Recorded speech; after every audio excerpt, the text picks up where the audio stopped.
vais revenir, moi, sur un incontournable du panneau crime, c'est le volet géopolitique. Alors, c'est une grande question qu'on pose cette année pour 2022, évidemment avec le conflit Russie-Ukraine qu'on va traiter ensuite.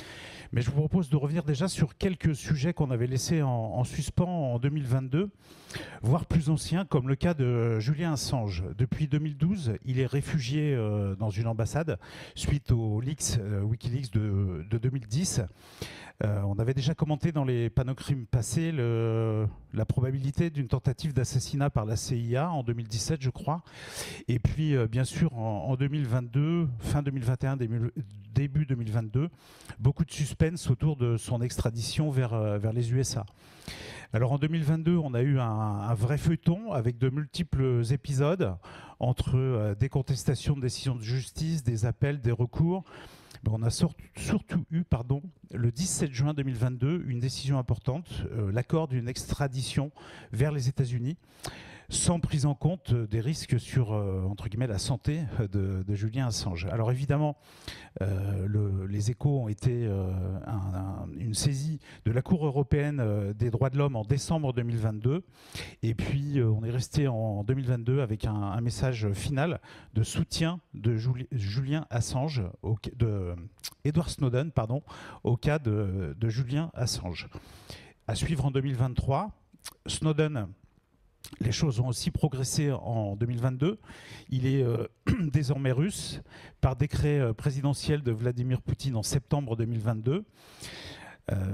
Évidemment, ça va lui faciliter sa vie de famille. Il a désormais 2 enfants, mais il reste américain et sous la loi américaine si jamais il retournait aux États-Unis.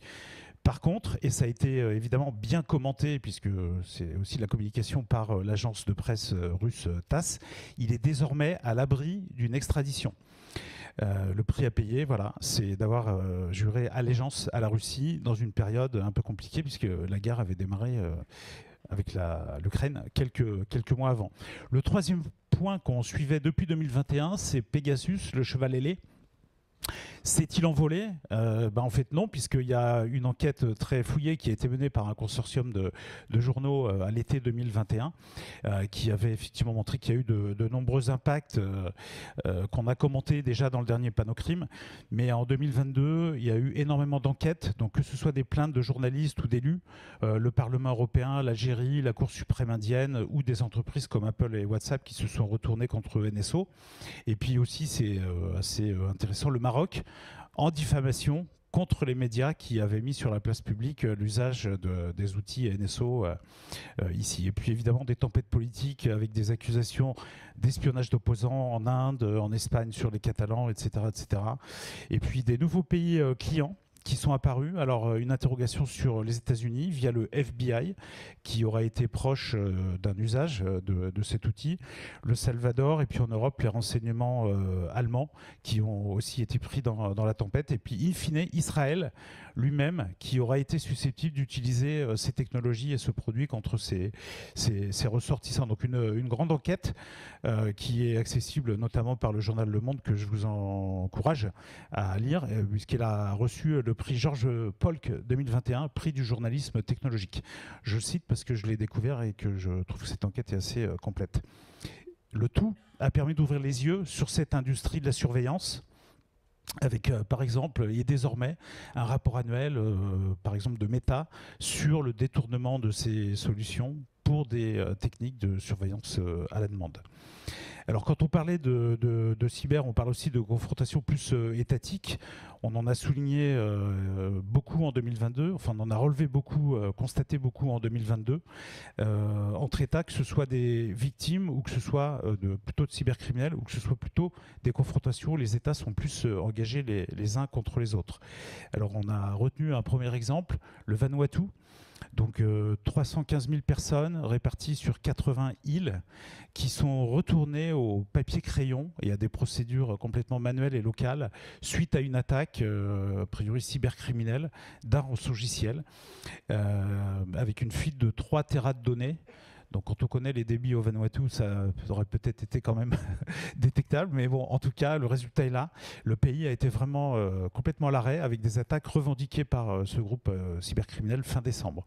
Et puis évidemment, de plus gros, on a déjà parlé de l'Amérique du Sud, mais il faut retenir qu'il y a eu 15 pays qui ont été attaqués quasiment successivement, avec plus ou moins de succès, mais en tout cas une coalition, un front de 15 pays qui a été ouvert suite à leur prise de position contre la guerre en Russie. Donc on peut imaginer que c'est effectivement cette position qui est à l'origine de ces attaques. Et puis des conséquences avec les gros, on va dire ça comme ça, qui montrent les muscles et préparent le hackback. Donc des premières déclarations avec par exemple l'Australie qui montre le chemin.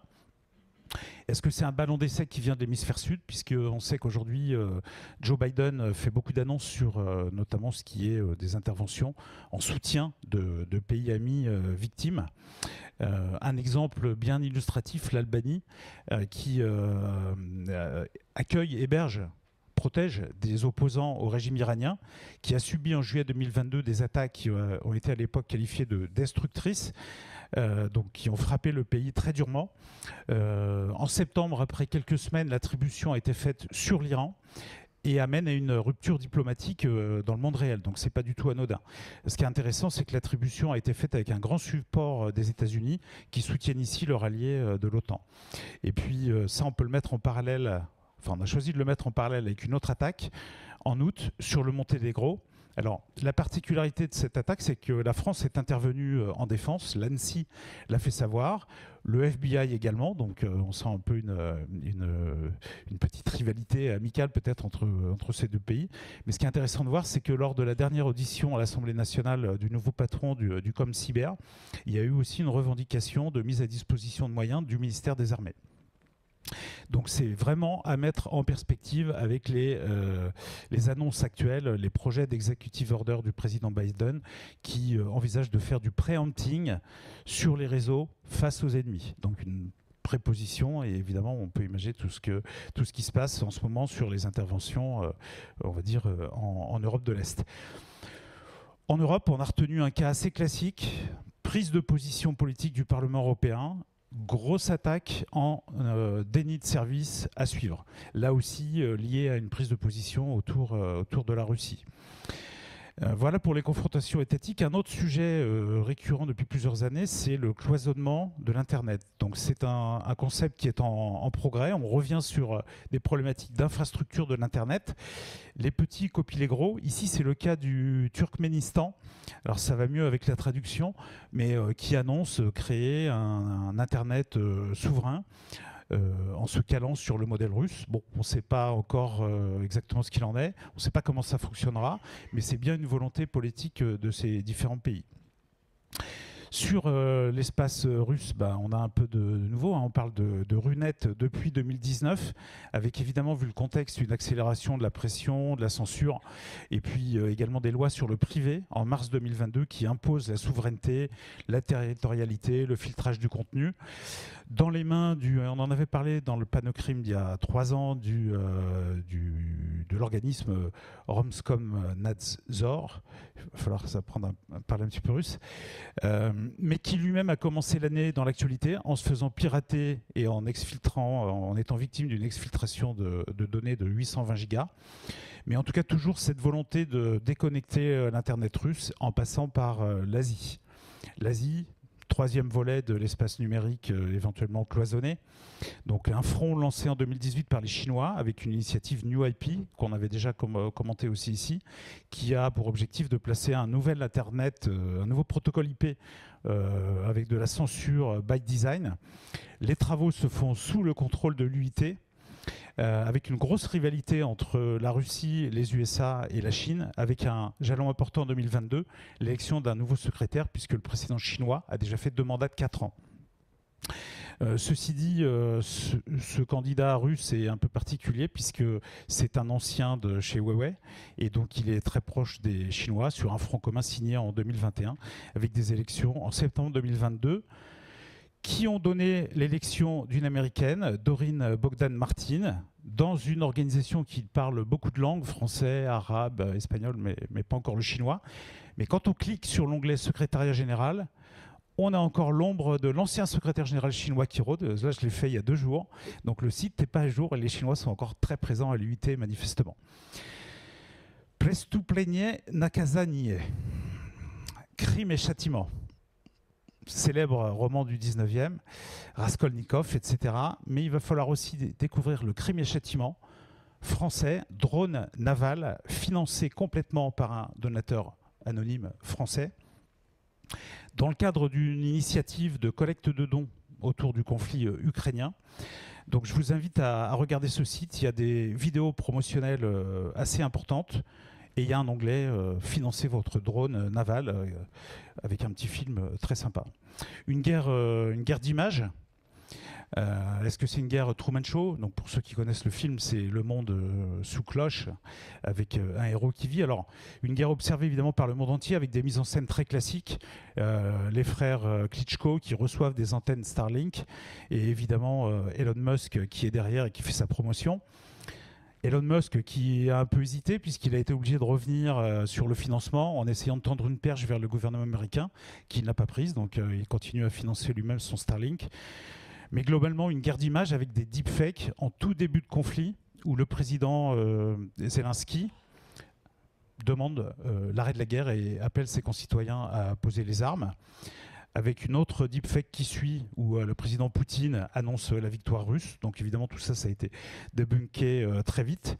Mais aussi une deepfake beaucoup plus intéressante, débusquée en réel par le GUR. Donc c'est pas le GRU. Le GRU c'est les Russes, le GUR c'est les Ukrainiens, qui ont intercepté directement cette deepfake qui essayait d'impacter la relation avec la Turquie. Et avec une vidéo que je vous invite à regarder, avec des paroles qui sont assez dures entre les intervenants, et donc les Ukrainiens qui interviennent en disant on vous a débunké, on va vous poursuivre jusqu'à vous mettre en prison, et le Russe qui parle derrière la voix deepfake qui dit quoi, comment, et qui termine assez grossièrement et qui coupe la conversation. Voilà, j'en termine ici. Beaucoup d'anecdotes qui font sourire, jusqu'à la patinoire attaquée en Ukraine par les Russes qui a fini par dégeler, sans conséquences excessives, mais un vrai conflit de haute intensité qu'on va décliner plus précisément dans l'espace cyber dans la présentation qui suit.